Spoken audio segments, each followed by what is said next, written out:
Hello and welcome to Fathoms Deep, a Black Sails podcast from Common Room Radio. I am Liz Stevens. And I'm Daphne Allo. We're getting to the crux of it. We're heading right up. We're right on the heels of the finale now. Everything is building. This was an amazing episode. So good. So much going on. I know. So much. This is a rough episode. It is. It's a hard one to watch, but beautifully done. So beautifully done. I've got to say, I realized at the beginning of this week, like, as hard as episode 13 is, this one is actually harder for me. This one really crushes me. This one is yeah. 13 was harder for me, but this one is good. I mean, it's so lovely. Yeah, I don't know why. This one I just feel like it's just everyone, there's just a lot of emotion. A lot of emotion all the time. And it feels like the beginning of the end. And it is. And it is in so many ways. Yep, for sure. Yes, this is definitely going to be the end of a chapter in a lot of ways. Really cool ways. Yeah. And then we get to season 3, which is also spectacular in very different ways. Yes. And I'm looking forward to that. Yeah. So first of all, did you have some things you wanted to share with us from the week? I did. We had a wonderful week on Twitter. Our listeners are amazing, I've got to say. So amazing. Yeah. And I just love the whole Twitter community. So much fun. Yes, it is. So I'm going to give a little recap, and people should definitely go on to our Twitter and go back and look through this because a lot of the stuff is really fun. Right. That's at Black Sails Cast. Yes, at Black Sails Cast. If you're not on Twitter, just join Twitter. Because Twitter's just for that crazy fun. So on a weekly basis, I just wanted to say that Kelly Glazebrook girl, is that right? Yeah, something like that. I think that's right. Mm-hmm. So Kelly is our philosopher, and Kelly has taken it on herself every week now to find a Marcus Aurelius quote that relates to the episode, and it's been really. Really lovely, and just this beautiful continuation of how Marcus Aurelius kind of set the theme of how we looked at characters from the very beginning of the show. So thank you, Kelly. We love it. Yes, yeah, and keep those emails coming too. Yes, we really, really enjoy all of your thoughts. Another cute thing that happened kind of impromptu, I think because Black Sails did their little teaser promotion. That's right. We got the trailer release. And it was super cool and terrifying. It was very cool. I know. So we had impromptu a little bit of hashtag S4 Make a Wish, which was very adorable. So some of our listeners were making wishes for season 4. So Liz and our listeners, go to Twitter and find that. It's just a little bit, but if anyone wants to join in, that is really, really fun. Sometimes if I'm not explicitly tagged or if it's not explicitly retweeted, then I'll miss it. So that's awesome. I'll have to go back through. Yeah. Hashtag S4 Make a Wish. Check it out. Join in. Tell us your wishes for season 4 if you've watched through season 3. And then we had Jen at Great Chemistry told us that our spy last week, the prostitute who's a spy, whose name is Esther, is actually Laura Hopper. And I didn't know that. So married to our boy Billy. In real life. Tom Hopper's real life wife. So yeah, she was great. And now I kind of want to go back and see all of the scenes with her.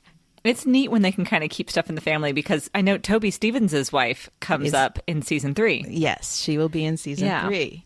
That's really cool. And then one of the things that we totally didn't catch, but I adore, is Ashley, who's at Hawkby Pierce, brought up the fact that in Silver's story last week, when he's telling the story about Charleston to kind of rile up the pirates. Yes.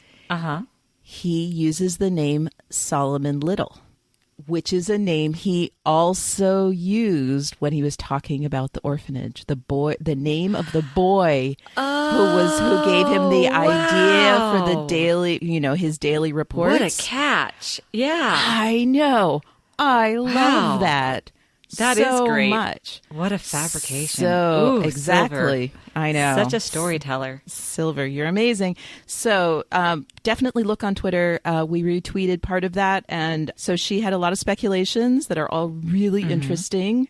And we should all look out for whether Silver uses that name again or what the significance might be of that name.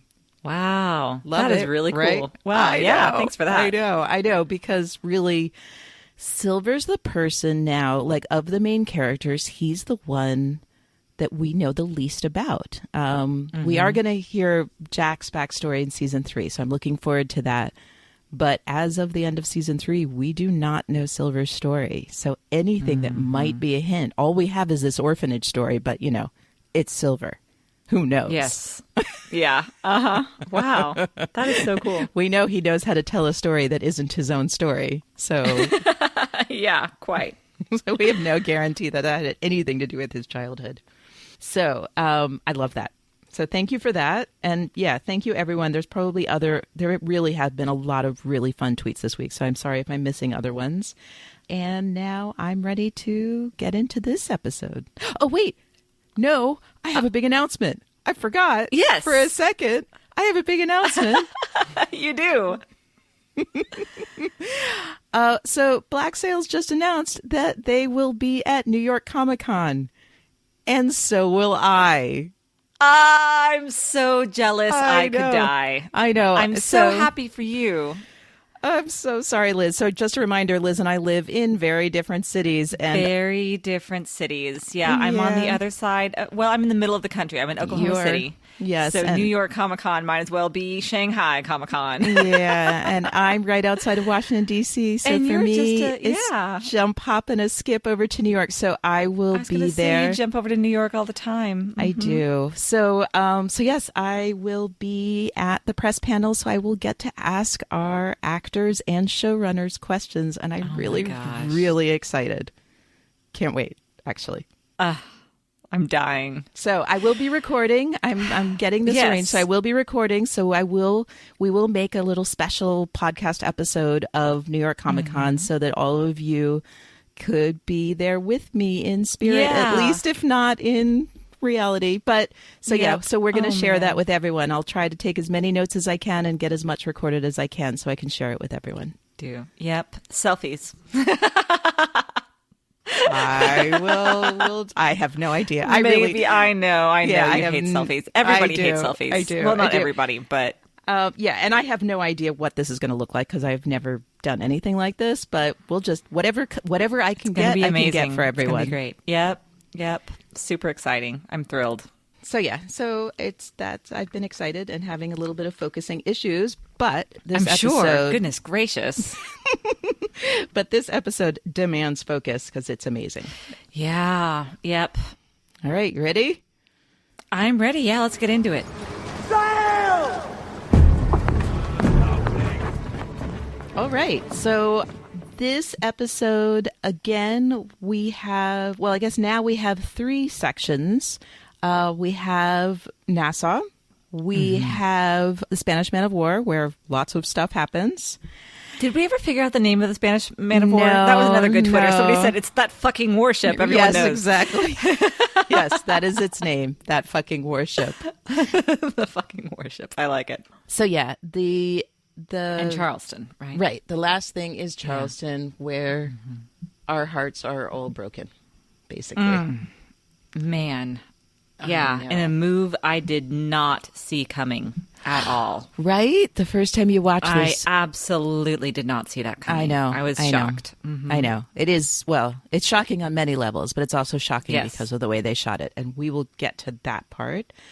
So what I wanted to do for our parts is first talk about Eleanor and Max, and then Jack and Anne. Welcome back, Anne. Jack and Anne. Yes, so good to have those two together again. Yes, and then we'll go to our ship, and I wanted to talk about Billy and Vane, and I'm very excited about the Billy and Vane section. And so Silver, also very, very exciting part. Very interesting with Silver. And then we'll end up with the heartbreak, and we'll do James and Miranda and Peter. Okay. All right. That sounds good. I'm ready. Okay. Me too. Let's start. Prepare to board. Aye. All right. So let's start with Eleanor and Max. Before we start with the heavy stuff, I just want to say Eleanor's belt in this one. Oh, I was going to say her jacket. I didn't even notice her belt, but her jacket was great. You see the jackets, I see the belts. Her belt in this one is now officially my favorite belt. Wow. It is. You totally missed it. It's I incredible. like the jacket she was wearing towards the end. That would kind of like, almost look like I don't know, it was like a steely gray. It was really cool. Anyway, I liked that. Yes, we like Eleanor in morning attire. I guess so. Yeah, I guess it was, huh? Yeah, it was. But in addition to being morning attire, I felt like there was something very appropriate about her in this very, wearing.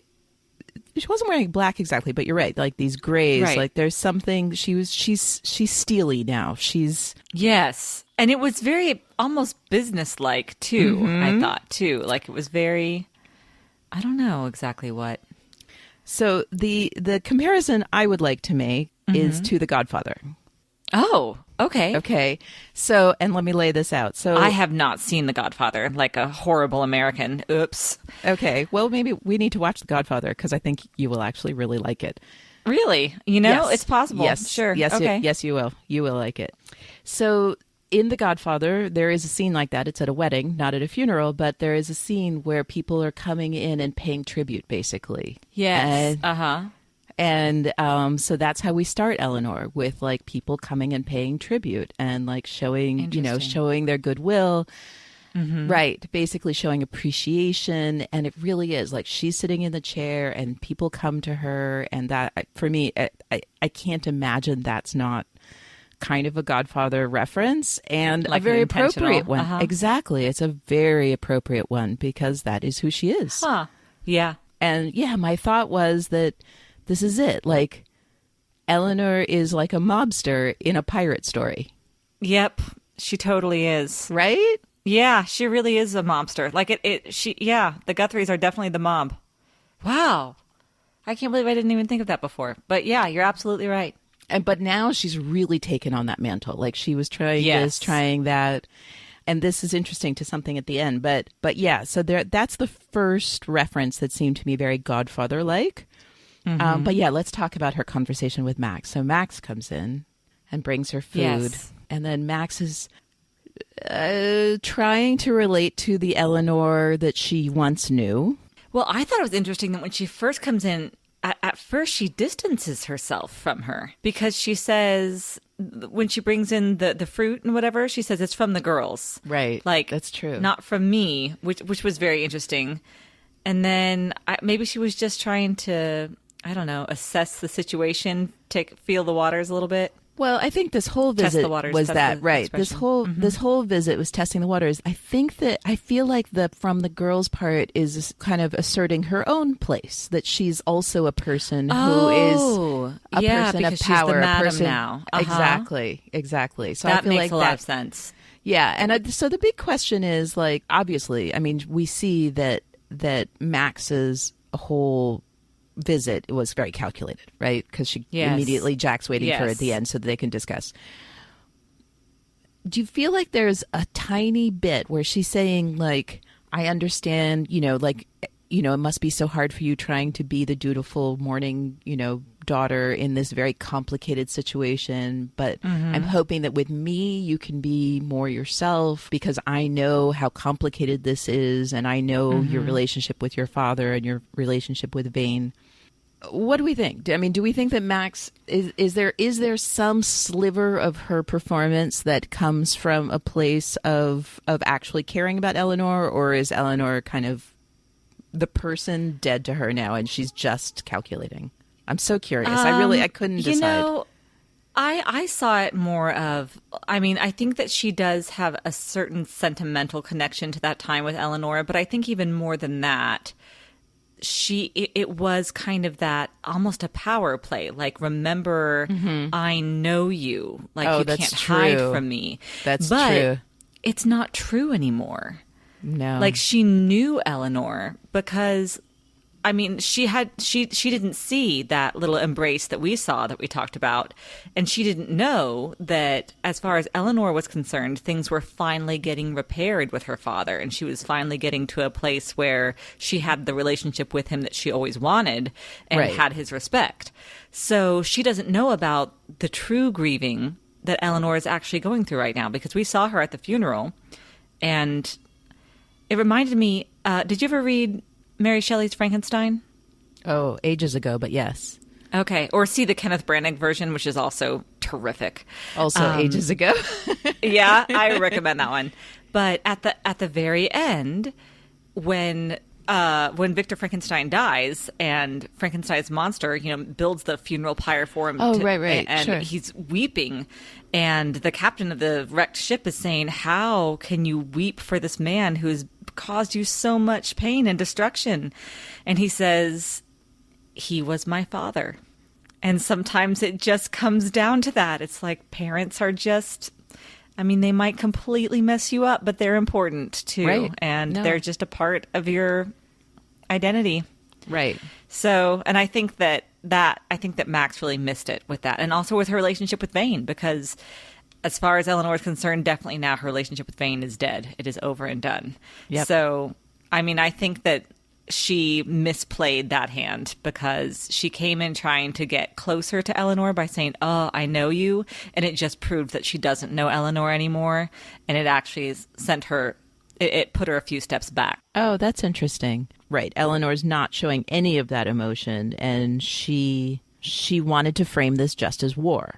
Mm-hmm. Like she said, this isn't complicated at all. And I don't think that was just a response to trying to shut Max down. I think that really is where Eleanor is. I think that's where she is right now. Yeah. Yeah, exactly. And she's definitely feeling very hardened right now.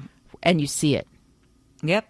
You do see it. She's just, like a face made of stone. That's what I just keep thinking in this. Just really, really, her eyes are dead. She's kind of scary, actually. To me. She is. Well, and then, Jack asks about how it went, and Max is saying, I've seen her angry. I've seen her, what's the other thing that she says? I've seen what she can build when she's ambitious. I've seen what she can destroy when she's angry. There you go. And it's like, what is she now? I'm like, I've never seen this before. I don't know what this is. Right. She's like, this is, and she's like... it's scary, though. Right. And that's when Eleanor looks at them through the window. They look back and see Eleanor peeking at them. And then Max is like, how quickly can you get out of here? Yeah, we need to act quickly. And Max is Yep. right. And it's already too late. Yep.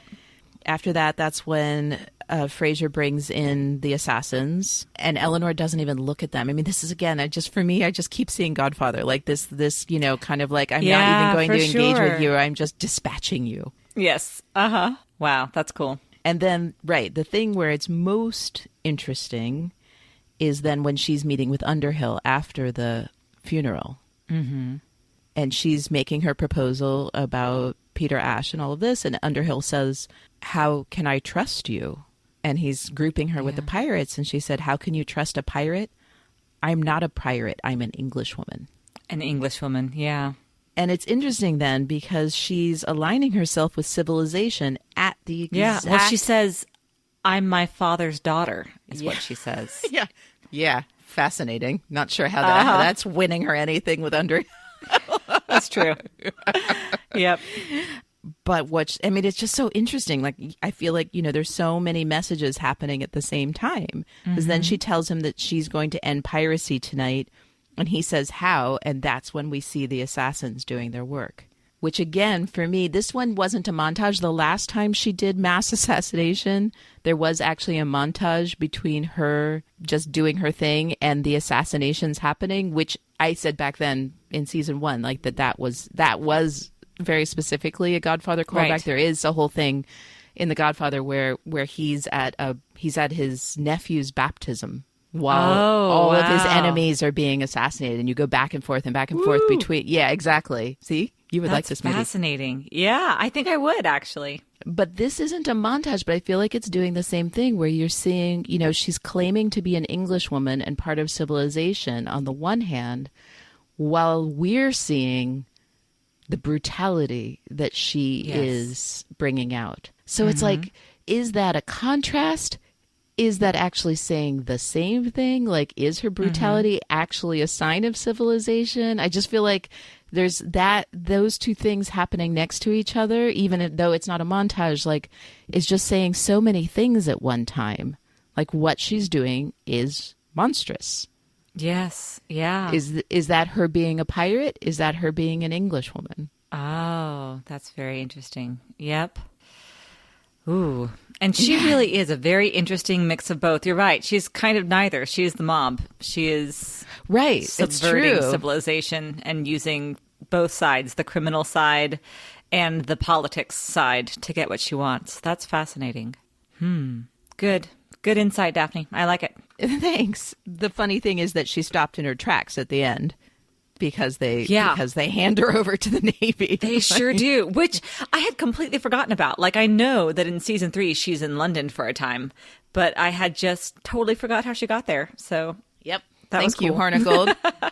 Right? Yeah, man. Yeah. Proper pirate indeed. Yeah. Well, yeah, exactly. Before that, the thing I really wanted to talk about was at the last part of her conversation with Underhill, he talks about her father and how her father had said he was atoning and he was going to stop the pirates and that was his atonement. And he's like, you're not even pretending to want to atone for your past. Mm-hmm. And then she says, the time for storytelling is past. Now is the time for hard truths. And she's right. She is right. Yep. And that's where we are. Yeah. That was a good line, too, because there was so much about storytelling in this episode again. Exactly. There's so much. And then Hornigold at the very end calls her the Queen of Thieves. Which was cool. Mm-hmm. Which is like a story being told about her now. Like, I feel like Eleanor has never succeeded in actually telling her own story. And maybe that's part of her problem. Is that everyone else, I feel like so many of the other main characters have succeeded in telling their own story. Yeah, okay. And building their persona, sure. Exactly. And Eleanor, I feel like she never did it. Like, what is Eleanor's story? Is she a girl? Is she a woman? Is she good? Is she bad? Is she a pirate? Is she not a pirate? And yet, this thing that Hornigold calls her at the end, Queen of Thieves, that works. That works. It does work. Like, it absolutely does work. I mean? Yeah. Mm-hmm. So maybe that's been part of her issue all along, is that everyone else is telling her story for her. You know, Vane told the story of her being like him. Right. Everyone had a story for her. Max had her story. Guthrie, yeah, completely underestimated her. And Max romanticized her. Vane romanticized her. Very interesting. Mm-hmm. We'll see where that goes. Kind of feel bad for her right now. I'm looking forward to season 3 Eleanor. A lot of people hate season 3 Eleanor, but I recall that that's when I started to like her the most. So we'll see. I know a lot of people, when we talked with Lauren Sarner was saying that she really sympathized with Eleanor the most in this season, in season 2. Yeah. And I'm still not there for Eleanor in season 2. Like I'm getting there a little bit more, but I'm still just like, what are you doing? So...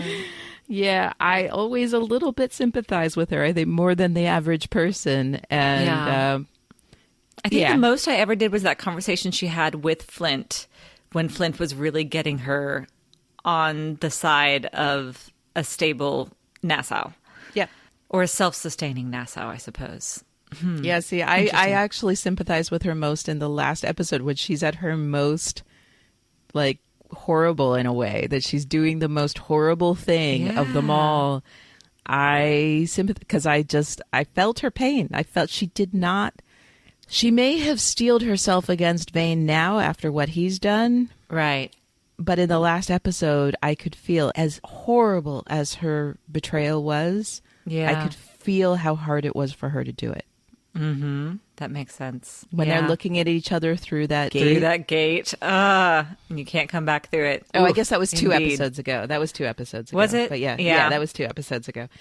That for me was actually my most sympathizing with Eleanor moment when she's being horrible. Yeah. Yes. All right. Well, we can close the book on Eleanor for a little bit now, and let's talk about Jack and Anne. Oh my gosh. Okay. When Jack first sees Anne and says that I thought I'd never see you again, and I thought you'd get on a ship to Port Royal and never look back. Heartbreaking performance. So good. I know. Because you hear the catch in his voice, but he's not like all tears welled up in his eyes or anything. No, so it's not like it's not sappy. No, it's just not at all. Really sincere. Yeah. Yes. It's a great performance. Yes, it is. Yeah. I feel like you can, like his heart opened up and you just get to see inside it. And the way he kind of, when she's talking and he's just like, kind of, he's almost like collapsing a little bit, like his head goes to the side and he's just, and they're looking at each other through some sort of semi-structure of whatever building he's in. So they're not like, they're still separated in a way a little bit, but and he's and just they're not touching at all. Yeah. They're not touching, and she's about to explain, and he's longing for her to say, you can just tell he's just longing for her to say, I came back because I love you, because I need to be with you, or anything like that. I don't know what he needed for her to say, but you could see the need. He's just oozing with need. That's very interesting. Yeah. I don't know if I saw the need. I think I just saw the relief, but that's very interesting. I did notice that Anne looks more beautiful in this episode than we have ever seen her. They cleaned her up just a little bit, but she's back in her old Anne costume again, with the hat even. Yep. And I think that was very purposeful too, that they're showing that she is finally becoming her truest self. And of course, that's when you're at your most beautiful and alluring, I suppose. Yeah, because she's coming to grips with who she is. That's very interesting. She is the butterfly now. She went through her metamorphosis, and now she's the butterfly. Yeah, I love that too. I totally noticed that as well. That she's poised in a different way. It's like she's just, after we've seen her go through all the stuff she went through, we saw her hiding, we saw her laid bare. And now she's doing neither. Like now she's in just that ill-fitting dress. I'll always remember her in that ill-fitting dress. Oh gosh, she's just existing in her own body. She just is. She is Anne Bonny now. She is Anne Bonny. Yep. She's so magnificent. And she was going to tell him something. I mean, she said, "I thought about it when he said I thought you would never come back." And she said, "I thought about it, but then and that's when the attack happens." Yeah, that is true. And which is great because, again, we see her, like, viciousness isn't right, but we see her... fierce. Her fierceness is great, yeah. We see her fierceness and her tenderness in this scene. And they're so side by side and beautiful. Like, exactly. And when she first comes in, like, she's still a little bit guarded when she's first talking to Jack. And then she's got that super fierce coming in, Anne to the rescue. And then right before she leaves, when she goes to take Max's hand and just kind of have that moment with her, so much tenderness there. So much so that you see Jack, again, being a little bit hurt by it because he's waiting in the door. You're right. That's what he was looking for, was that squeeze of the hand and that you're my person. And he didn't quite get that. So things are still very confusing for them. Yes, we will get more of all of that.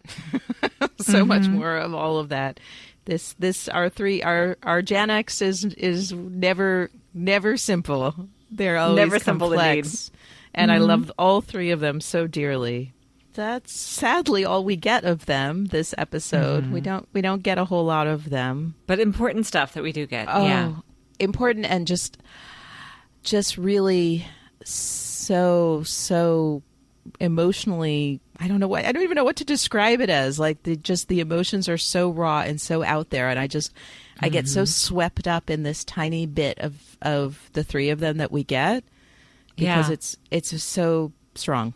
It's amazing. Okay, let's move on to Billy and Vane. Let's talk politics a little bit. Yeah. What's the Hamilton reference? Can we get back to politics? Okay, so Billy and Vane. And I never would have thought of Vane as one getting into politics, but here he is. Last episode was his declaration of independence for Nassau. That is true. Yep, you're right. That's when he started thinking as Nassau and not just as Charles Vane. That's a good point. Exactly. You're right. Exactly. At least in his own mind. I really love the lesson he learns from Billy here. I want to start, just while we're talking about Billy, before we get to Billy and Vane, what did you think when Billy was standing with all of the crewmen and he was telling them about going up to fix the rope and no one's gonna do it because they're all like, oh, somebody died up there, it's a bad omen. And he says to him, you're all good people. I know. Don't you love him? What was that? Why did he say that? because he's a good man. He's so exasperated with them. And then he decides to take on this thing that none of them will do, even though he's supposed to be directing them, but they won't do it. So he does it for them. And he just wants to, this is how I see it. He just wants to reassure them. He's like, okay. Like, he's treating them, I mean, he's talking to them like children in a way, you know? That's it's what just I like. To me, it seemed condescending. Oh, see, I found it endearing because he's just like, you know, it's like it's that thing when you're exasperated and then you take a breath and you know, and you're just like, okay, fine. I love you. You're wonderful. Yes. And now I'm going to be the parent. Yes. Okay. All right. That is what I got. It reminded me of me and my toddlers sometimes. Exactly. Yes. No, so, it definitely, fair enough. It definitely was so a little condescending, but also sincere but in its way. But reassuring them. I mean, he understands his responsibility, that they look up to him. They want his approval. Oh, as much as you see what I'm saying? Like he understands, he understands his position in relation to the crew. I mean, remember how they all greeted him? Like they all kind of worship him. Yeah. And he gets that. He gets the responsibility of that role. And that's why I think he said it, that he didn't want to leave them in a huff with them all feeling bad about themselves. Yeah. Which again is such a great foil to Silver. That's interesting. Okay. But yeah, that's what I saw it as a moment of generosity. That he didn't want to leave them feeling bad about themselves, even though he had to go do this thing that they should have been doing. Yeah.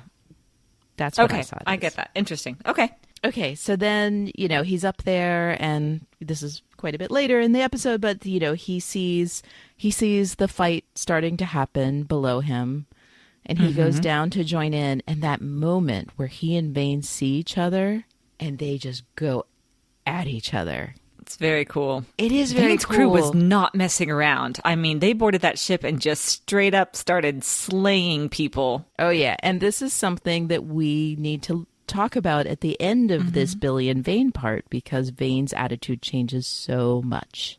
Yes. Yeah, it sure does. So the fight happens. Billy and Vane go after each other, and it's so vicious. I remember being like straight up scared. Because those two, I mean, these are some serious fighters, and they both are very intent on their goal. Like, Billy wants to protect his crew, and Vane wants to take this ship. And they are not messing around. Oh, and can I just say a quick moment? Yeah. This is when Joshua dies. I know. I was going to say we lost our favorite pirate guy. Yes. So, yes, Joshua, we have loved you from the first episode, you and your spiky teeth, and we are so sad to see you go. Yep. Devastating. Yep. Yes. That made me really sad. Raise a glass to Joshua now. Indeed. Okay, so now we have down in, I think it's in the captain's quarters, Billy is tied up. And Vane tells Billy this story about the whole Singleton affair. Yeah. Well, the first thing I said, I loved when he called him Mr. Gates's boy.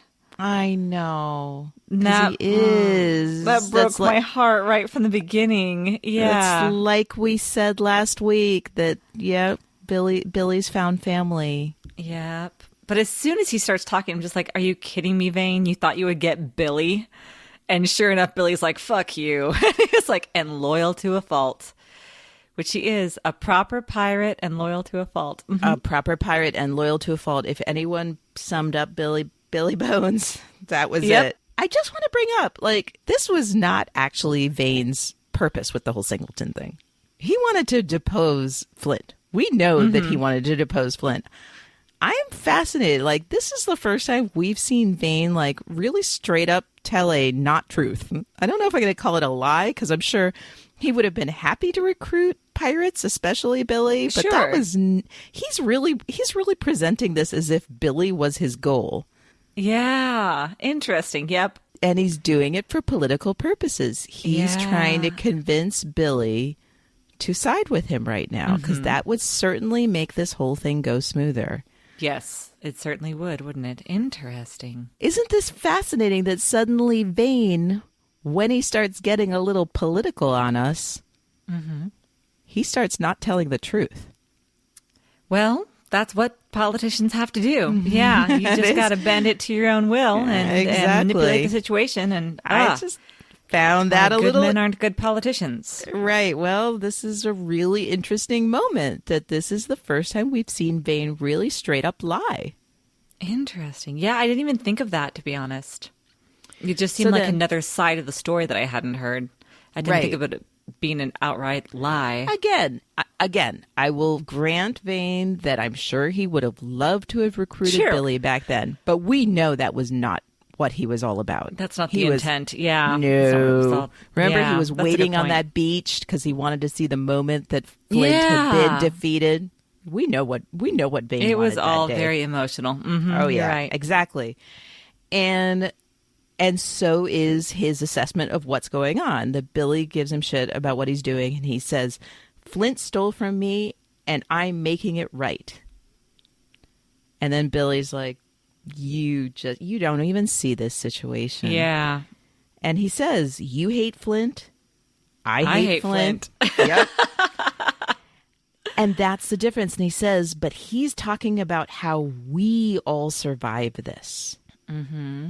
And you're talking about what you think is yours. And I think that this is a real theme here in this episode is who's talking about we and who's talking about I. Uh-huh.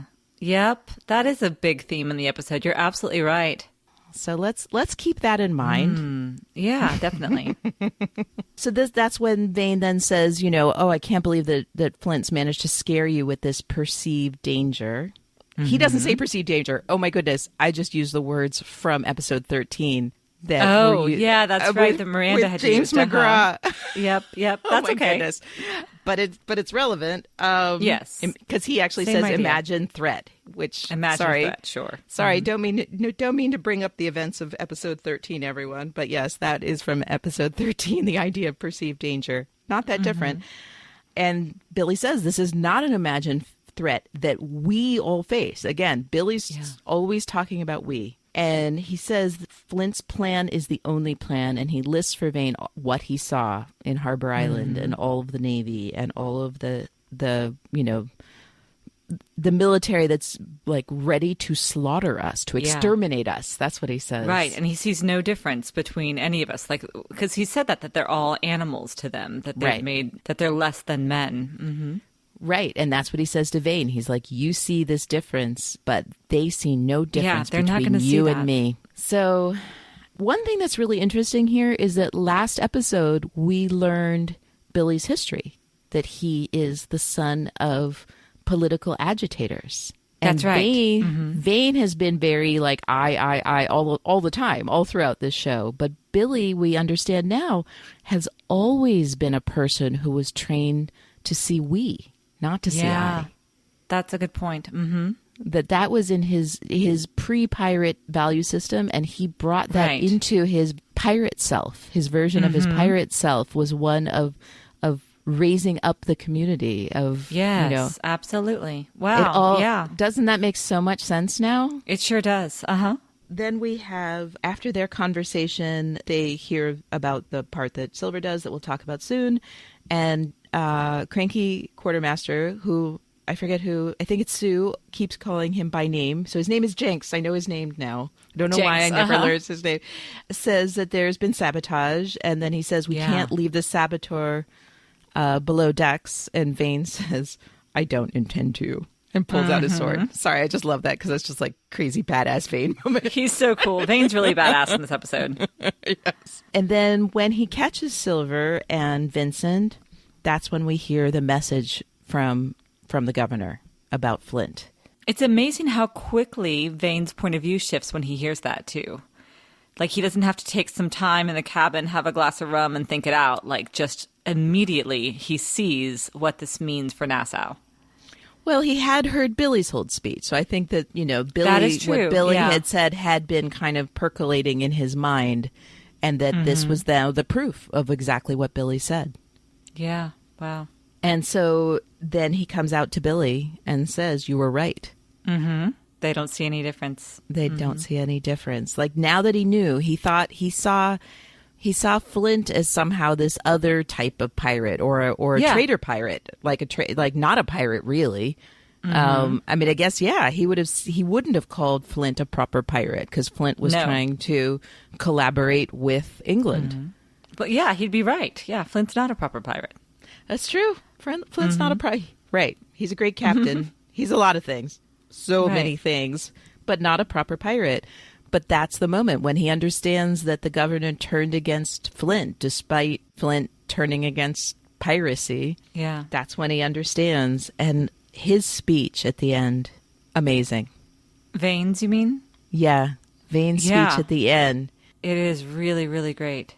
I know. It's incredible. And I know this is out of order. Like, if we had done it according to the order of the episode, like, I felt like you have this really, really difficult episode, and then Vane's speech at the end is just like the glimmer of hope, the glimmer of like something positive, of something strong. Like, we've been so beaten down by this episode. Right. Yeah. But I love what he says. He says he's finally becomes, the storyteller, like truly the storyteller. Last episode, Rhett had said that when you cease to fear something, it has no power. Oh. Yeah, and Vane's that's right. Saying, Vane's saying the exact flip side of that. Like, we need to protect people's fear of Nassau. Yeah, absolutely. And he's right. Yeah, killing Flint and hanging Flint, that's it. Yeah, then the pirates, what is there to fear? If the fiercest pirate of them all, the most dread and feared, is now hanging in your gallows, then the rest of them are just, punk rock kids. Get off my lawn.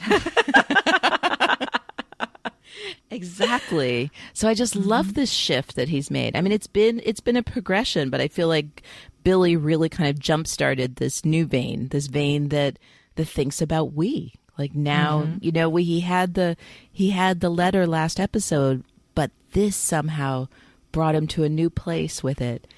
And even just the fact that he didn't kill Silver, that he brought Silver up with him instead of killing him. This was already the beginning of it, that Vane suddenly saw everyone on that ship as part of his we. Yeah, and is looking at piracy as a culture and a lifestyle and something to be protected instead of just his own ends. Yeah. Exactly.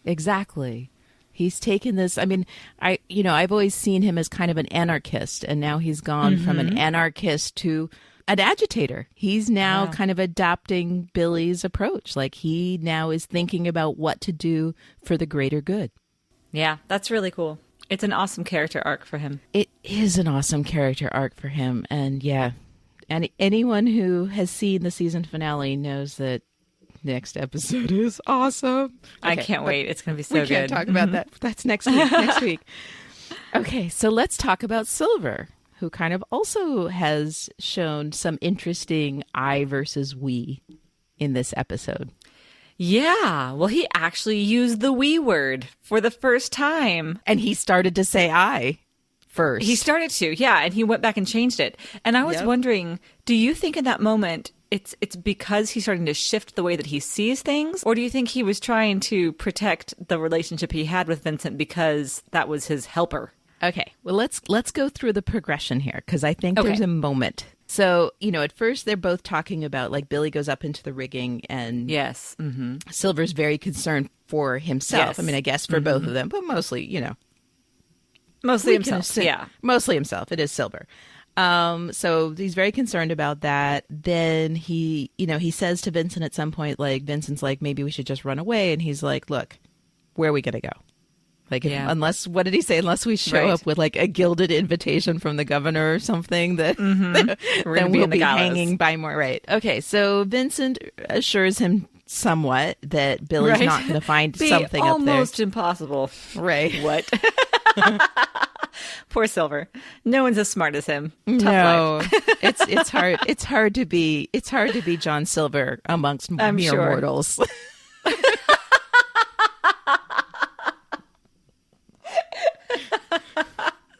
Yep. So then he says, "Okay, it's almost time for my report to everyone. I have to go find Randall to see who I can ridicule tonight," which is fascinating because we hadn't seen him do that for a while. So it was neat to see that he's still doing that. That's still part of his role in the crew. Okay, so there's one thing I really noticed is that on the deck, like, we get an interesting view of the deck. Like, did you notice, like, someone's drawing a quite beautiful drawing? Like, we get a view of the deck. No. And in the foreground, you see someone drawing this really very beautiful drawing of architecture. I'm assuming maybe of Charleston. And then we have people playing music. I think I didn't see that, but it just didn't register in my brain. Huh. Interesting. So it's just really neat. Like, you know, a little bit of like interior life of pirates. Yeah. You know, these are interesting people. A little bit. Right. Yeah. Exactly. Mm-hmm. Exactly. And then we have people playing music, which we've had quite a bit. Yes. And then when Silver goes down below decks, he's humming the same tune that they were playing above. And I love that because I just felt like we've watched Silver explicitly and also just through watching him, seen him integrating himself into this crew. And I felt like the fact that he's humming this music was just such a great example of that, of like the crew's influence on him. Yeah. In ways that he may not even notice. That he might not notice. That's great. Yeah, I didn't notice that at all. That's so, really lovely. Mm-hmm. Isn't that lovely? I really enjoyed that. What did I wrote? Oh, I wrote that the crew is inside of his head, and then this is very hard for me. Oh yeah, and that this is before we lost Joshua, but then he goes down and he finds Randall, my dear Randall. My enigma, my favorite enigma of this show. You liked him so much. Boy, you did. You lost Randall and Joshua in one show. I'm so sorry, Daphne. I know. Well, we haven't even gotten to, you know, the big one. Yeah. Oh, God. So, yeah. So he finds Randall. Gosh. Yeah, he finds Randall, and then that's when Vincent saves him, and they see Vane's crew just killing sleeping pirates. Oh, it's horrible. Okay, so then later, they come out of the little trapdoor where they hid. And again, Vincent's like, we have to run away. And Silver's explaining, he's like, look, if we try to get to the beach, that's the noose. If we stay here and do nothing, we die by the sword. Mm-hmm. And then he looks at Randall and he pauses. I mean, he really pauses and looks at Randall. And that's when he comes up with the third option and he grabs that knife. And I feel like... I mean, maybe we should talk about the third option first, and then I'll talk about why I think his looking at Randall is significant. Yeah, I think I see where you're going, so go ahead. Okay, so the third option is to cut the lines to the mainstay. Is it called mainstay? why am I so bad at this? I think I'm so good at some things. It's okay. That I'm so, it's a lot of terminology. I mean, you don't sail ships. I know. I don't sail ships, and I'm only learning from you the adult feeling. Sure. So the ship stuff for me was always kind of like the plot, right? Plot, the building of the plot, but not necessarily stuff that I really got that involved in. And then the next time we see them, Vincent is very concerned, and that's when he does the I we. He says, Vincent is very concerned that this is going to be extremely dangerous, that if he makes, if he exposes them in this way, that they will be found. And then Silver says, I see no other way that we survive. Mm-hmm. And that's when Vincent says, are you doing this to save us or save the crew? Mm-hmm. And Silver does not answer him. He doesn't answer. I don't know if he quite knows, because, I mean, at this point, it's true. Either way is super risky. So if it's an equal risk to save just himself and Vincent or to save the whole crew... It's very possible that Silver doesn't know. It's nudging him that way, but it's sure possible that he doesn't quite know. Yeah, or that he's in denial about it. But the reason why I think Randall is significant is Randall was Silver's first responsibility on the crew. Mm-hmm. And also... the means of his redemption, or not redemption, but the means of his finding a way back to the crew. Back when Flint said, I'm going to be a captain again, you need to find your way back onto this crew. Randall was his means of doing that, with the fact that Randall gave him information for the ridiculing. Yes, whatever it was. So Randall and Silver really had found some sort of symbiotic relationship, and Silver resented in the beginning, but it's, at some point they did find some equilibrium where they were serving each other. which, as we know, is what Silver thinks is what trust and partnership is. It's what trust and partnership is. Yeah. Uh-huh. So I feel like this long gaze at Randall right before he comes up with this plan, I do feel like this has to do with some sort of like taking responsibility. I do think so. I think the fact that he spent so long looking at the one person that he really did have responsibility for and who had just died. Yeah. I do think that's an argument for him, maybe some part of him doing this for the crew as a whole. I think you're right. I think that's what they want us to see. Mm-hmm. Right. I do. So we'll see how that goes, but it is interesting. I mean, look at it. This is the first time we saw Silver risking his life, really. This is the first time we see Silver doing anything remotely like, physical with the ship.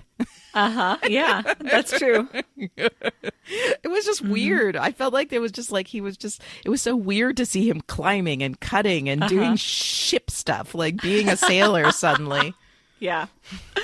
That's funny. Mm-hmm. All right. So that's our Silver portion. And, stay tuned for a continuing discussion of Silver. All right, Liz, brace yourself. Okay. There's so much here. There's so much here. I feel like I have to say ahead of time, there's no way that we will even manage to touch everything that's going on in these scenes with Flint and Miranda and Peter. Because there's so much. Yeah. Okay. Yeah. Well, let's start with the beginning. So first we have them sitting with Peter, and James starts to talk. And Peter does that thing. He raises his hand to silence him, which is just, I feel like the first moment that we know that they are not the people they were for him. And then he says that explicitly. And he says the thing about his daughter. And he says, only because of my gratitude are you sitting here talking to me right now. Yep. And he talks about his own rage. He talks about how the letter from Vane brought him to dark places. We're going to talk a lot about dark places and what rage does to people. But then he says, we were friends once, but I cannot fathom how those people turned into you. Yep. So now that was our introduction to all the things that they fretted about last week. He does not see his old friends there. Yeah. Well, and I mean, you can't blame him. Right. And I love, exactly. We just got it. I saw that we had gotten that tweet here just moments ago before we started recording, that Miranda's clothing has changed from those bright, vibrant jewel tones that she wore in London to these drab grays as she's just becoming so diminished and fading away. Yep. So, I mean, they both look so different, and they look harder. We talked about that. They look exactly world-worn and weary. Yep. And we mentioned last episode, too, like, he's looking a little haggard, too. Peter Ash is also not quite so dapper as he once was. But, it's a striking contrast to what he had last seen. Yes. Well, I think in general, I thought about that also with Underhill. I was like, this is the most prominent person of the community. Like, yeah, and he also looks just as dogged as everybody else. Yeah, exactly. I mean, I think there's generally a sense that, like, in the new world, unless you're Max, in the new world, everyone's a bit more haggard than they would have been in England. Absolutely. So then Flint, I mean, the bravery of this man, James. Sorry, I should be calling him James this whole time. Like, I think he's James now. He's James. The bravery that James is showing when right after Peter says that, he says, ask me anything. Yep. He has spent so long. I mean, we've watched him just in a few episodes now open up and show his underbelly and show his softness and so show his James McGraw. But he says, ask me anything. And Peter does. And he wants to know how he got his crew so fast. And, so fast. Very impressive. That was pretty hot, actually. Yeah. Actually, way faster than we even imagined, right? Way I mean, Scott faster. said how quickly it was, that's but insane. Yeah. I know. Damn, man, That's you know insane. how to tell a story, right? Right. Well, and that was fascinating too, that the first person that he met, he said a quartermaster in a tavern, and we realized later that was Gates. Yep. And then how much more complicated and beautiful was their relationship if that was his first 10 tie-in years to this. Oh my God, 10 years. 10 years. 10 years. Yeah, oh, gosh. Right. Yep. Because of, how crazy things have been in this past little bit since we've been watching for season 1, season 2. Like, we think that you get new quartermasters every 6 months or so because of what we've seen. But the idea that these two were sailing together for 10 years. And, I mean, it's no wonder that Gates had this belief in him and this idolatry for Flint. Right. And how after a while he just couldn't hold it up anymore, which is something I quite understand. So, yeah. No, absolutely. But it's just, I feel like that damn clock ticking and chiming. I just feel like every single line out of James's mouth is just another blow, another understanding of the depths of self-damage and suffering he has experienced through all of this. Okay. So they talk about that part, and then Peter immediately says, so when did you decide to murder Alfred Hamilton? Yeah. And Miranda jumps in right away, which I thought was very brave. Does. That was extraordinarily brave. And the other thing that it did, and this whole episode really showed how much Miranda and James are the same. Because it reminded me of when the Admiral had said, there is something dark in you. There's a rage that I don't understand. And Miranda has that same... Oh, my goodness. I mean, she has that same darkness in her.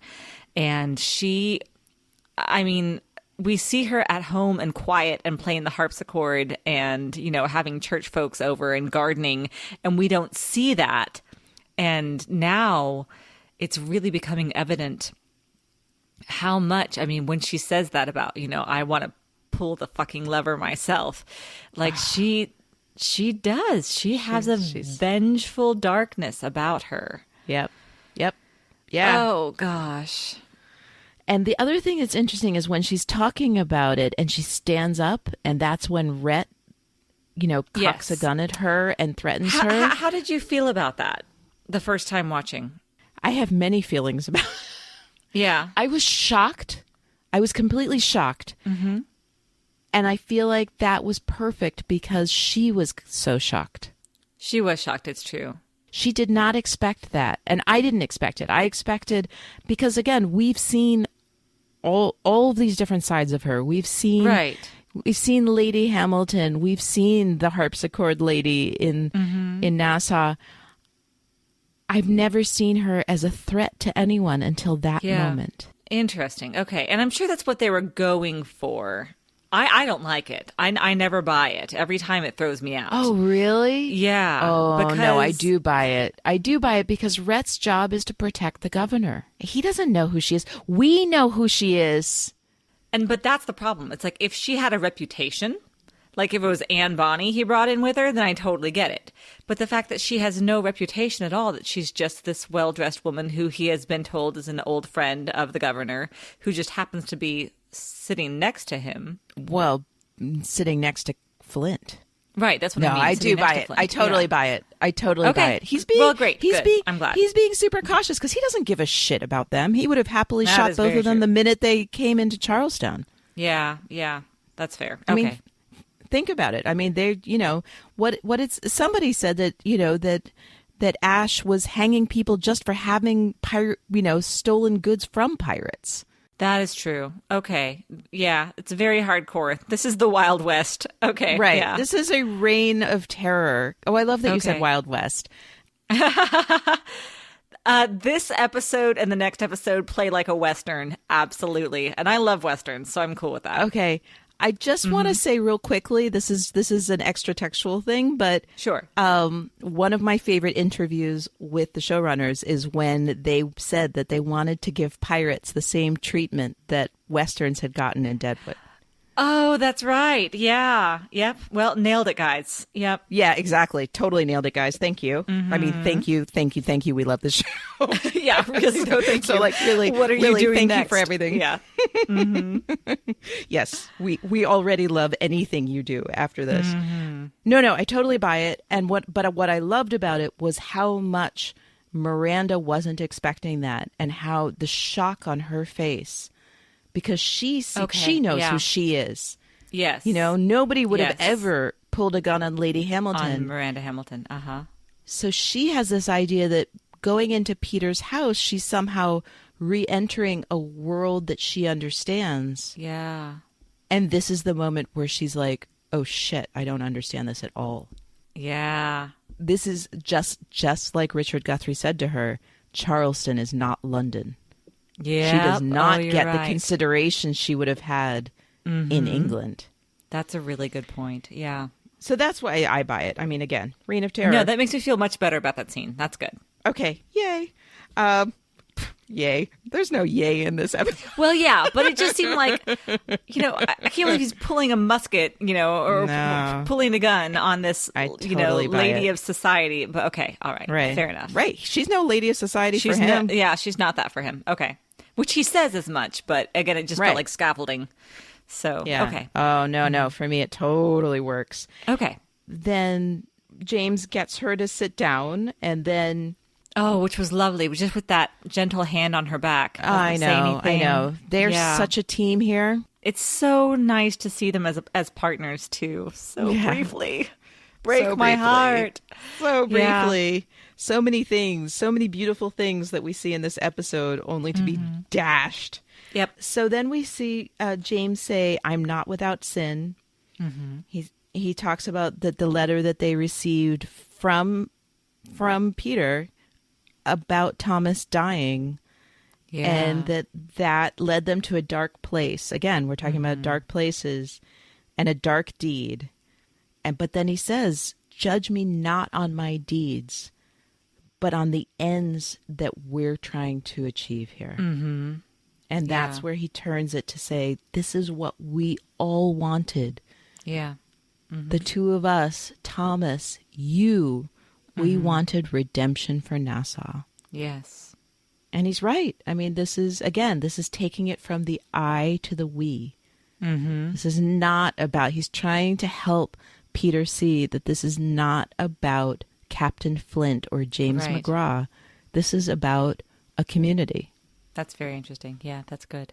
So then he proposes that what he wants is reconciliation with what he says an existing power structure. So I guess an internal power structure. I mean, I think that's the negotiation part that he really wants to get, is for Nassau to become a colony again, but also to have some level of self-rule. So that we knew that is what Flint wanted. And then Peter doesn't believe that this will work. And he said, look, there are enough pirates that will join in on this that will be able to overpower those that don't. And my crew is an example. My crew is sitting out there waiting for this to happen, for us to succeed. And he says this is exactly as Thomas proposed.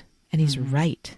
He's finally having an opportunity to actually make Thomas's dream become a reality. Well, seemingly. Temporarily. Seemingly, yeah. Right.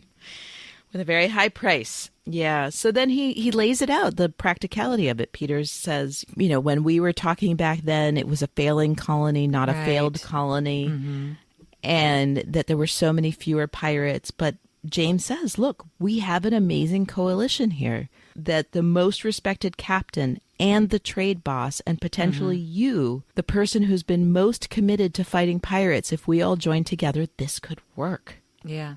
And that's when Peter basically insinuates that, maybe James wanted to be the governor.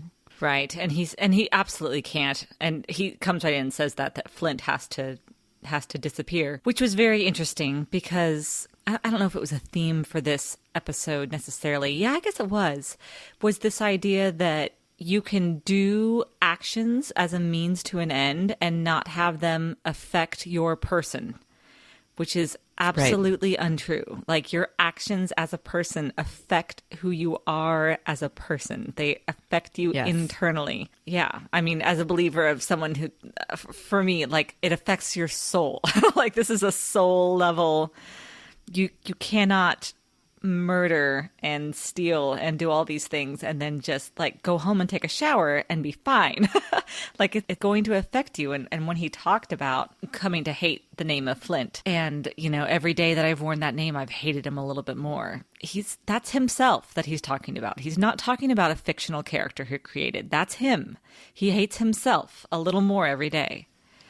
It's true. Okay, so let's move on then to his conversation with Miranda. Sure. When they're waiting for dinner. So, and I also wanted to bring this to the stuff we talked about last week about this idea that we heard from Abigail that was like demon possession, like this idea that actually is very similar, I think, to what Flint's saying. This idea that the pirates are good men who have been taken over by something evil.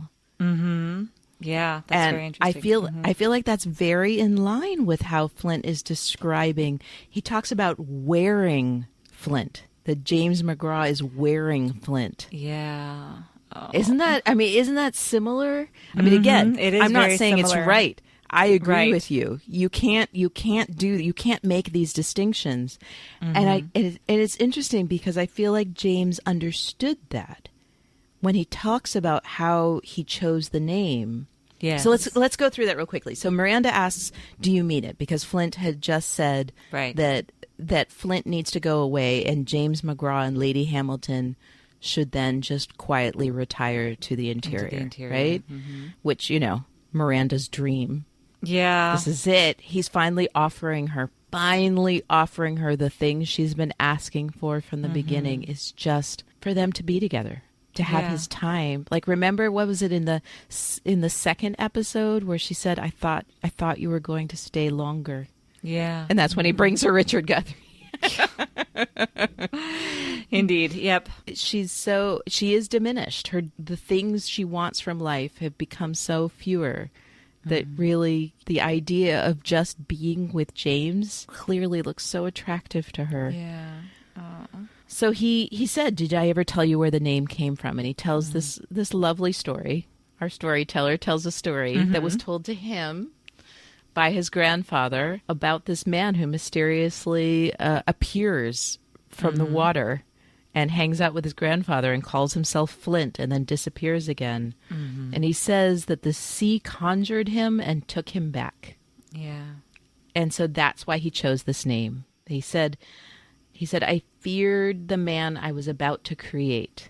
Again, this separation, this idea of the separation. Yeah. Especially because I bet also, because that's when he was saying, when he was talking to Gates, the first time he met him in the tavern.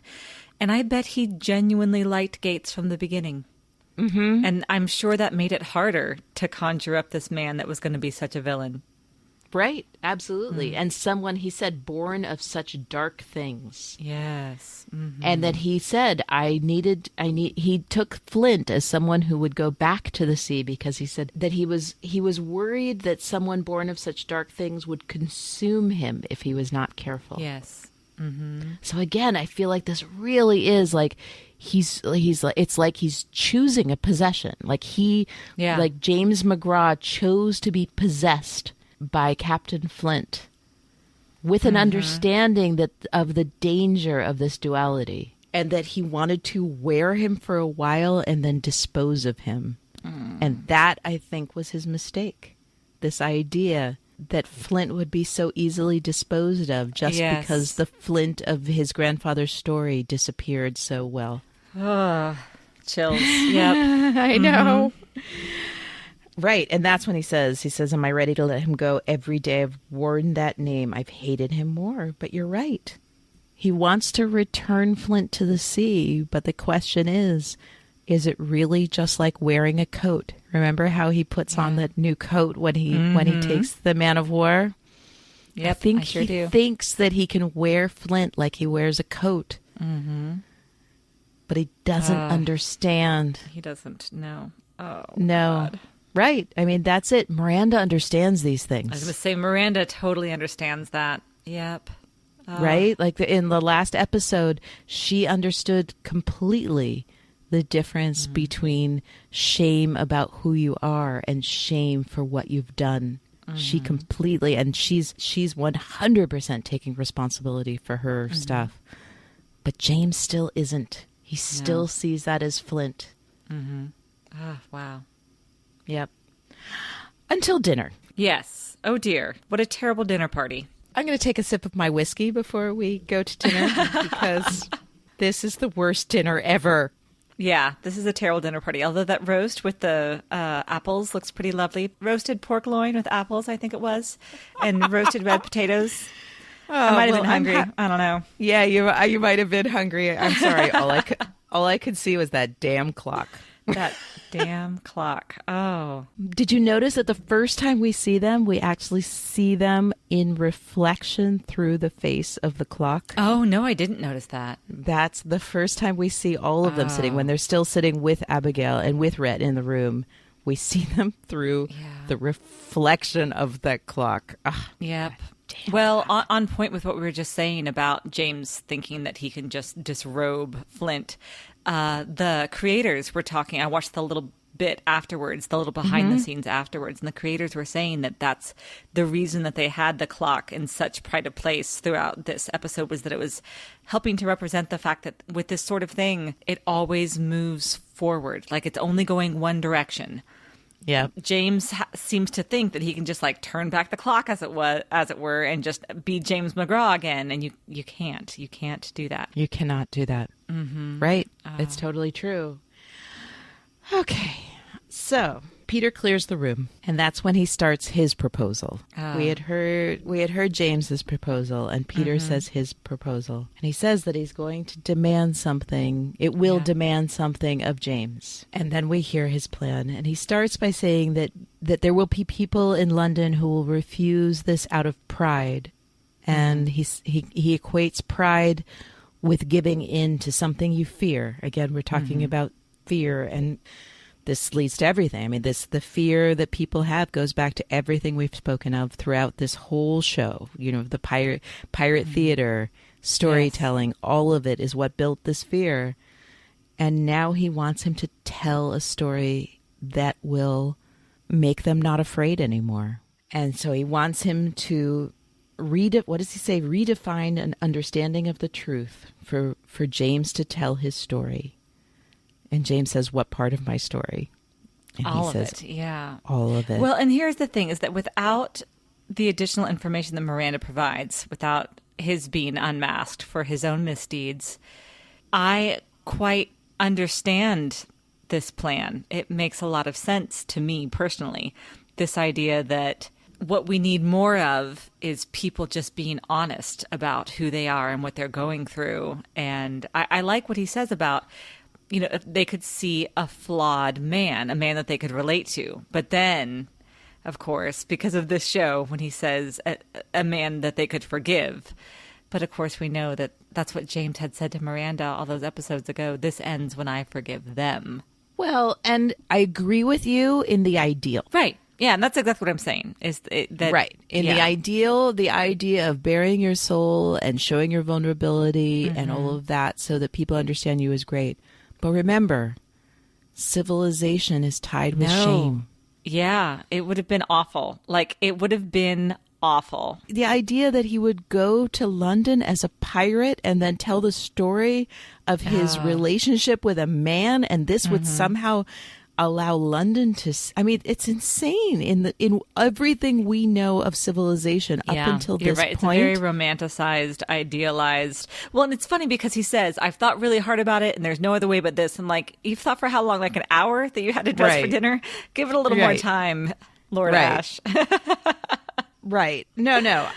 This is, and you know, I just felt like Miranda. Like I'm watching Miranda's face through all of this, and she's just getting angrier and angrier. Yes. Granted, she had already figured out this whole clock thing. She knows that this is the last thing in the world that James should be doing or wants to be doing. While Peter is proposing this, Flint turns his back to them And a lot of things happens in his face because Toby Stephens is incredible. Right. And can go through the range of emotions that like is more than what you think a human can actually have just through his face. What do we think is going on with Flint here? He looked so pained, so troubled. And then when Peter says that this is the only way it can happen, there's the tiniest bit of a smile. I think this is him going through in his mind what we just said, like that his whole 10 years he spent with the idea that England was going to, that he was going to grant forgiveness to England. And he understands now that in order to get everything he ever wanted, all of these things he'd spent all these years working towards, and also to make Miranda happy, also to give her what she needs finally. I feel like he's recognizing the irony here, the irony of the thing that he had been trying not to do all these years, the thing that had brought the end to their lives as they knew it, as far as he was concerned, that this thing he was going to have to expose and tell the story of. Wow. And that was the moment where he said, damn. How did I get here? How did I get here? Yeah, that's not bad at all. Yeah. And yet he turns around and goes to shake hands with Peter to make this agreement. I know that for me personally, when I'm in very tense and stressful situations, I tend to smile or laugh. And it gets me in trouble sometimes. Yeah. Nobody saw him do it, but all of us. That's true. Yep. Yeah. But yeah, it's true. I mean, that is definitely a way people react in moments of stress. Yeah, I just feel like when he was turned away from them, there was this huge internal conversation happening for him inside of his mind. I'll have to watch that again. Yeah, I feel like I can't watch it enough times to understand it. The price of watching that is the rest of this scene. Which I think after watching it so many times this week, I don't think I can ever watch Miranda be shot again. To be honest. Gosh. It's so hard for me. Okay, but we're not quite there yet. So right when he turns around and goes towards Peter to shake hands with him, the clock chimes. Yes. It's like the clock is asserting itself. It's saying, don't forget me. And poor Miranda has been so tormented through this whole conversation. And that's when she does it. She can't help herself. She tried. She resisted twice. Well, she resisted once. Before they went upstairs, he asked her what was wrong, and she said nerves. Right. When he told her the story about his name, about the source of his name, right before they called them to dinner, I think that's what she was about to say. Yeah. Yeah, I agree. She had a glimpse into what he actually had been doing all this time. Right. I'm not sure what she thought he'd been doing, but I think she was honestly surprised that his plan was actually to set Flint aside and be James McGraw again for her. And so she felt, I think after that bit of honesty, she felt like she needed to tell him. There's this amazing balance happening between the two of them, I felt like, where they're each trying to protect each other. Right. And each trying to sacrifice for the other one. Like she was trying to sacrifice this bit of knowledge to do the opposite of what she did with Alfred Hamilton. So like she wanted to this time not say it, not say the thing. Yeah. Right. Well, and I think it was also that further showing us how untethered they are without Thomas. Ash said himself that he went to visit Thomas in prison and Thomas gave him his full forgiveness. And I bet that's absolutely true. I bet he gave it freely and fully. And yeah, you know that it is. And even though James had just said, please don't judge me on this one dark deed, but rather on my intent and etc. But here they are on this one dark deed they can't get past. Right. Well, they're both so full of darkness still. They're so full of anger. Righteous anger. Right. I would be angry as well, but we see that anger is keeping them from their ultimate goals. Yes. Civilization is also, I'm not saying that they would get what they wanted. I mean, the ultimate lesson here is the one that Peter says when she does bring up the clock and she puts all the pieces together about how he had helped Alfred Hamilton, And she started to say, you know, what forgiveness do you get? When he said, I think this could be a time of forgiveness for all of us. She said, what forgiveness is due you? Because you're not going to expose yourself. You're not going to put your own sins out there. Right. But he says, I was always looking for the least awful outcome, that he thinks Peter sees what he did back in London as somehow, you know, not just self-serving, although definitely it was self-serving, but also kind of mitigating a more horrible outcome that could have happened. And he says, you want to come back to civilization? This is civilization. That's what civilization is, yeah. Yes. And he's right. Ultimately, it doesn't really matter. Had they been as pure as Thomas, civilization would have come and stomped on them anyway. I really feel like that's what this episode's telling us, that there was no way for this ever to work. Yeah. That civilization is a place where you make compromises and do horrible things, hoping for the least bad outcome, versus utopia, which, you know, that's what we talked about last episode, or 2 episodes ago. Sorry, I keep confusing the episodes. 2 episodes, we talked about how so many of our characters had presented Nassau, a world outside of civilization, as a utopia. This was what Thomas saw. This is what James definitely saw back in London when he came back from Nassau. A world of purer ideals, of openness, of a world without shame. Yeah. But the world of civilization is not that. You don't get to be a man who loves men, or a pirate who wants to redeem people, or all of these things. There's no room for that in civilization.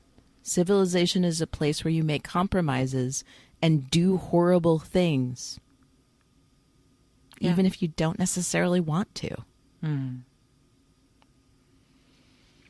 So then Miranda turns full pirate on us.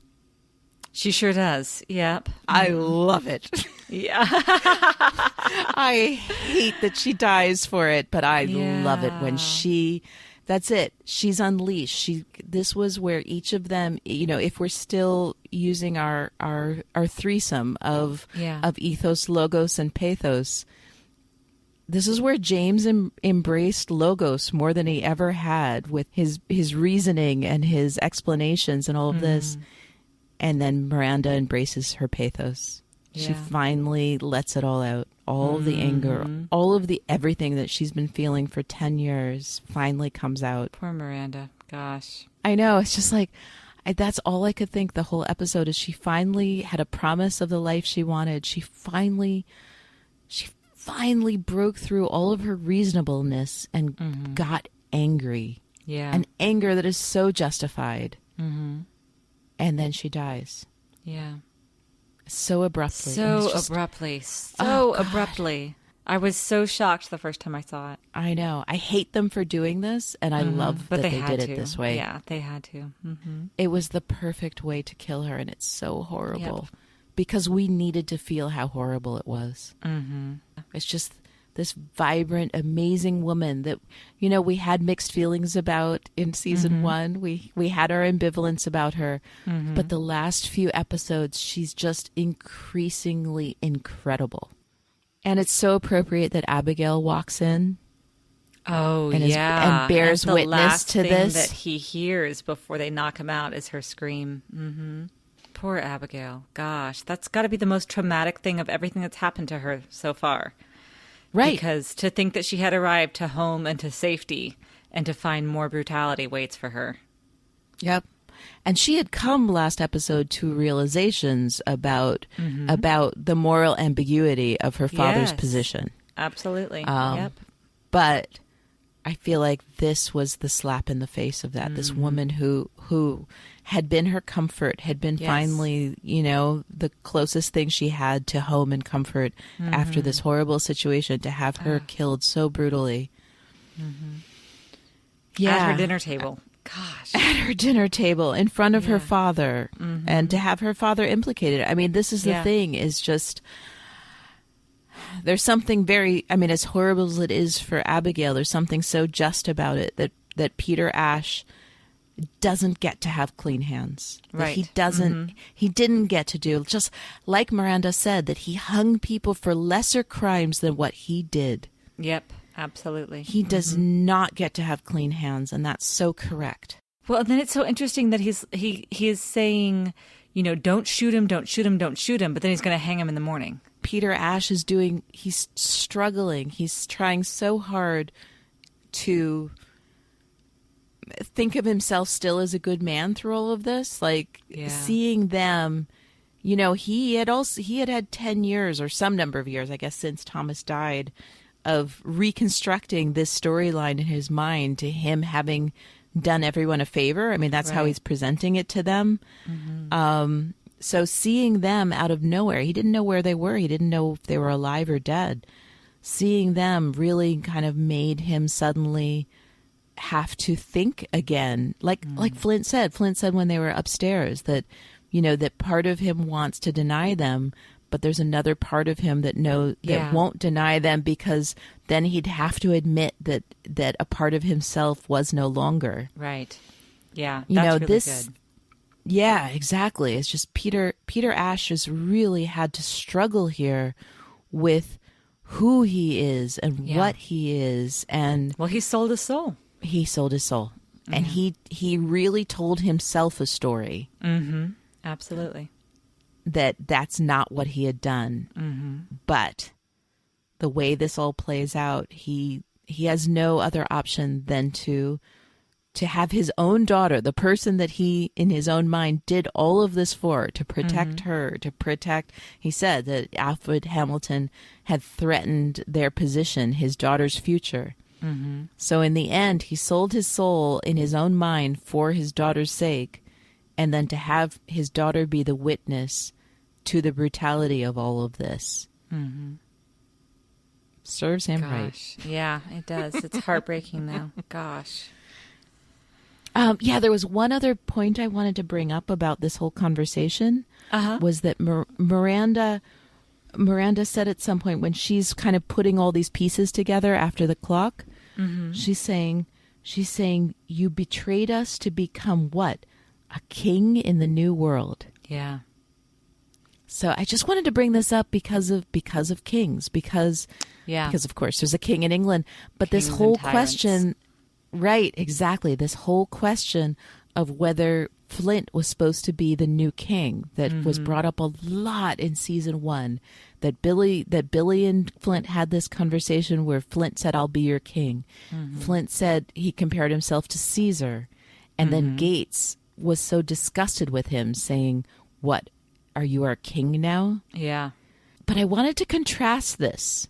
Basically, Miranda's right. Peter Ash bought himself a kingdom in the new world on their suffering, on the backs of their suffering. But it was a kingdom for himself. Oh, yeah. Yeah. Flint's plan had always been to be a king for the sake of the pirates as a whole. Right. Yeah. Again, that's a very this good we point. versus I. That Peter Ash became a king for himself. Yeah. For his own interests, for his daughter's interests, for self-preservation, but it's always about the I. Yeah. Versus Flint, whatever Flint did wrong, which is a lot of things we know. Yeah, for sure. But any idea he had of becoming a king of pirates was one he had for the sake of the greater good. Right. Yeah, we talked about that early on, about that paternal kind of... Yeah. Oh, dear. Right. It's not admirable, No. the attitude he took, but it came from a good place. Again, like we Best always say about intentions. Flint. Right. Whatever James McGraw is, Captain Flint is a man who had good intentions that didn't always go the way he had thought they would. Right. Yeah. And yet, when contrasted with someone like Peter Ash, who wanted to be a king for himself, somehow Captain Flint, with all of his flaws and all of his evil deeds, comes out on top of that. It's true. He ends up looking pretty noble. Yeah. Yeah, exactly. So that was the That's last very point I interesting. wanted to make. Yeah. Ugh. What an episode. What an episode. Miranda, we will miss you. You are amazing. So much. Yeah. Yeah. And of course it's always important to lose this kind of character for Flint's sake. Just like it was so important that the two of them lost Thomas for the sake of the story. So as a storyteller, I get it. Yeah, as a storyteller, I get it. But it's hard as an audience member to lose her. We will now investigate what this means for James. For James. Yeah. Yep. Mm-hmm. For him to have lost Thomas was one thing. For him to lose Thomas and Miranda. Yeah. Oh, goodness. Yep. Our threesome has become a one. Oh, gosh. I don't think you need to know what's going to happen to know what that might mean. Well, I'm ready to move on to themes if you are. Yeah, I think I am. Ready to guns! Full complement! All right, my dear. Tell me your thesis statement. My thesis statement is, again, a little bit edited, but it is Peter Ash's when he talks about how he made the hard choice with the least awful outcome. You wish to return to civilization. That is what civilization is. Oh, okay. Well, we disagree again. Oh, okay. Well, let's hear yours. Mine is the time for storytelling is past. Now is the time for hard truths. That's a good one, too. I don't know. I feel like they both really sum up this episode. Yeah. I don't know. Are you willing to split the difference this time and just say both of them? I feel like this episode has enough going on that we could go with two thesis statements. There is a lot going on. And I do think that those two cover quite a lot of ground for this episode. So rather than fight it out, I think that's good. And it'll give more people too a chance to get pirate names. Speaking of last week's pirate names, we don't have any new pirate names. We just have some promotions, right? Yes, we do. We have 2 promotions. Yay! So let's see. It starts with Sue, right? Who is Silver Sue O'Shandy, which is already a great pirate name, is promoted to bosun. And she already has her bosun's whistle, so that's fantastic. And our old bosun, which was Quick Click Clark, is now promoted to quartermaster. So, all right. Raise a glass. I know. Raise a glass to you, Kim. Get ready to count your booty.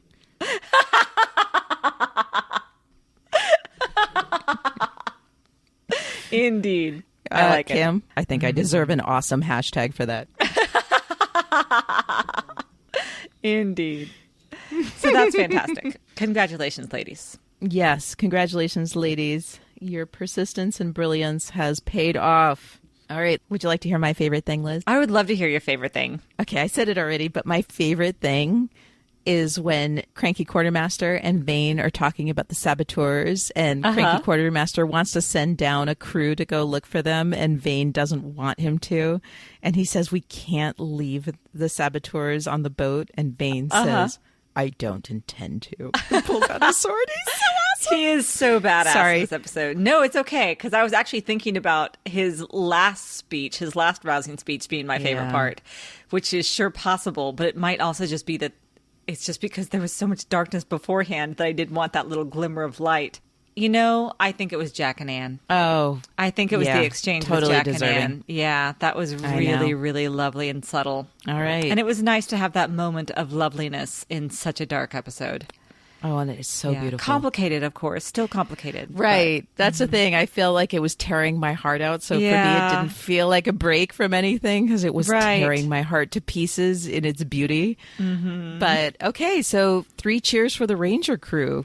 Ranger crew gets all of our favorite things I guess today. So. Yeah, although, that's not the Ranger crew anymore, Jack and Anne. I know. But, I know. Yeah.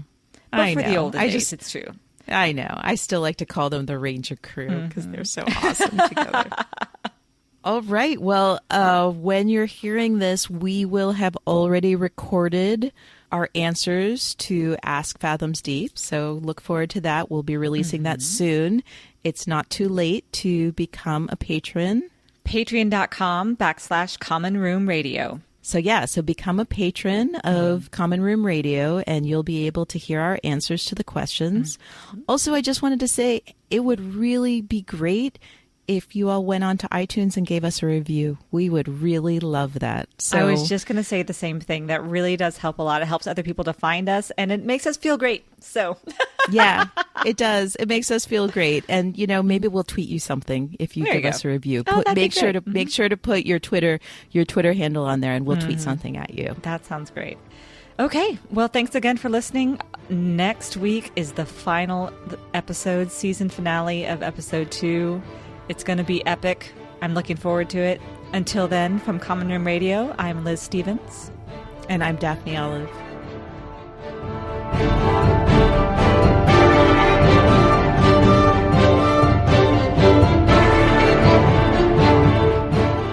Fathoms Deep is a Common Room Radio production. For more information and access to other programs, please visit us at commonroomradio.com.